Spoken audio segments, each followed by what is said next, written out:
রাজস্ব খাত থেকে 5 কোটি টাকা আর 10 কোটি টাকা দেবী না না না না, রাজস্ব খাত না, সব খাত মিলে আমার জেলা পরিষদের মাধ্যমে আপনার এলাকায় গেছে।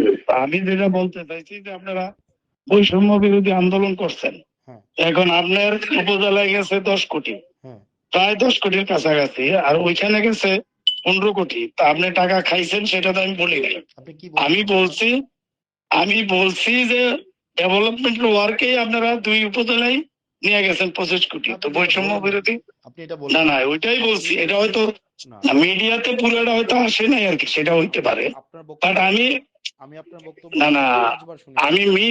আমি মিন করতে চাইছি এটাই। তো এখন পুরা কথা হয়তো আসে নাই, সেটাই সেটাই আপনি খাইছেন সেটা আমি বলি নাই। আমি বলছি আপনার এলাকায় কাজের জন্যই নিছেন, কাজের ছাড়া তো কাজ ছাড়া তো আর হবে না, কাজ করছেন সেটাই বলছে। আমার সাংবাদিকরা জিজ্ঞাসা পরে সমন্বয়ের নামে লুটপাট করেছে বিভিন্ন জায়গায়, তারা হেন কোনো কাম নেই আকাম নেই করে নাই।